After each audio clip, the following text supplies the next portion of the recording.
Jusqu'à 9h, Good Morning Business. Et notre invité à 7h46, c'est Franck Marotte, le président de Toyota France. Bonjour. Franck Marotte. Bonjour. Avec ce chiffre, les commandes qui étaient bien reparties en septembre. Quelle belle reprise après l'été des constructeurs automobiles. Et puis là, les commandes ont chuté de 70 à 90% sur la première semaine du reconfinement, malgré la mise en place de Click and Collect. On a vu un reportage chez Peugeot dans le journal. Est-ce que vous demandez la réouverture des concessions ? Écoutez, il faut bien sûr respecter les contraintes sanitaires. La priorité, c'est de lutter contre le virus. Donc on suit les connaissances et ce que dit le gouvernement sur ce sujet. Après, il est vrai qu'on a des espaces commerciaux dans les concessions automobiles qui sont très grands, avec beaucoup d'espace, qui permettent de respecter de la distanciation, des gestes barrières. Et bien sûr, on sera très preneur d'une réouverture qui pourrait être annoncée prochainement, dès que ça sera possible et raisonnable. En attendant, vous vous êtes organisé comment par rapport notamment au Click and Collect chez Toyota ? Alors écoutez, on a 3 activités. On a la première qui est la prévente, qui reste pleinement opérationnelle. On a 90% de nos effectifs qui sont disponibles dans les concessions pour accueillir les clients, bien sûr sur rendez-vous, puisque c'est la règle fixée par les autorités. Donc on peut faire réparer son véhicule ? On peut faire réparer. Alors il y a l'astreinte pour les véhicules sanitaires en particulier, ou les véhicules personnels des gens qui continuent à travailler, et en particulier des médecins, des personnes médicales. Mais aussi tout particulier qui prend rendez-vous peut venir dans nos ateliers, les pièces de rechange sont disponibles et les rendez-vous peuvent avoir lieu normalement. La deuxième activité, c'est l'activité de livraison qui est largement favorisée puisque le gouvernement nous a autorisé à continuer.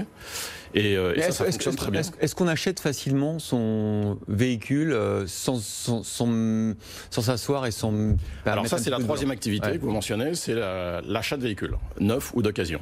Ça, c'est plus compliqué parce qu'on parle d'un produit qui est cher, qui est matérialisable et que l'on aime voir, toucher dans une concession pour l'acheter. Néanmoins, les mentalités évoluent, on le voit bien. On a une activité quand même qui perdure. Vous avez cité des chiffres qui concernent l'ensemble de l'industrie. Nous, on est à peu près à 40% de rythme de commande par rapport à ce qu'on fait d'habitude au mois de novembre, ce qui est pas mal. C'est-à-dire que chez Toyota, ce réflexe du click and collect, de l'achat sans essayer, ça fonctionne? Alors il y a deux choses. Dans les 40%, il y a un gros déséquilibre entre les ventes à société et les ventes à particuliers. Ah, c'est ça. Les ventes à société, traditionnellement, elles se font au fil de l'eau et en particulier à distance. Essai, en plus. Et sans essai, puisque en général, nos clients connaissent nos véhicules pour beaucoup. Et là, on est à 80-90% de notre activité normale. Quand on regarde les particuliers, on est aux alentours de 20-25% de notre activité normale. Et là, c'est très différent parce que justement, on est sur un commerce qui, en click and collect, pour utiliser le mot à la mode, ne fonctionne pas de manière complètement fluide. Mais néanmoins, on a bien sûr mis en place tous les dispositifs de vente à distance, des systèmes de contact vidéo ou audio avec nos forces commerciales qui sont présentes aux 2 tiers dans les concessions et qui répondent à toutes les sollicitations, en l'occurrence, de nos clients. Et le taux de transformation sur le click and collect, il est de combien en ce moment ?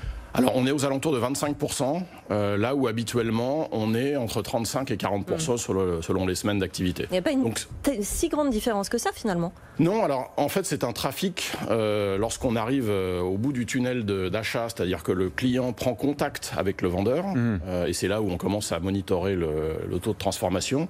On est quand même sur un trafic qui est très qualitatif. Ça veut dire que le client a vraiment une intention d'achat et donc ça permet de rester à des taux de concrétisation qui sont aux alentours de 25%, ce qui est élevé quand même. Alors Toyota, évidemment, fabrique aussi des voitures en France, notamment à Valenciennes avec la Yaris, dont vous avez lancé la 4e génération en septembre. Est-ce que cette baisse des commandes peut avoir des conséquences sur le rythme de production de l'usine? Est-ce que vous allez devoir baisser en puissance alors que vous étiez reparti comme en 40, si je puis dire, à la rentrée? Alors, ce qu'il faut savoir, c'est que l'usine de Valenciennes, mes collègues de Toyota Motor Manufacturing France, travaillent pour 85% pour le reste de l'Europe, seulement pour 15% pour la France. Donc, les situations sont très variables selon les pays, en termes d'activité, en termes de conditions d'exercice de la profession, et le rythme de commande est donc lui aussi très variable. De plus, on avait démarré l'entrée du reconfinement avec un carnet de commandes qui était relativement garni, comme vous l'avez dit. Septembre, octobre ont été d'excellents mois. En France, par exemple, on a fait notre 2e mois de l'histoire de Toyota en France au mois d'octobre. Ah oui. Et en particulier avec Yaris, qui fonctionne extrêmement bien en France, partout en Europe. Donc Toyota à Valenciennes, notre usine, nos collègues peuvent continuer à travailler sur la base donc, de ce portefeuille, de la prise de commande. Et il n'y a aucune raison, si ce n'est des problèmes d'approvisionnement, mais aujourd'hui il n'y en a pas, que l'usine s'arrête. Et bien sûr, en respectant les gestes barrières. La légalité est en notre faveur pour continuer l'activité industrielle. Donc tout ça va continuer. Merci beaucoup Franck Marotte, président de Toyota France, d'avoir été sur le plateau de Good Morning Business ce matin.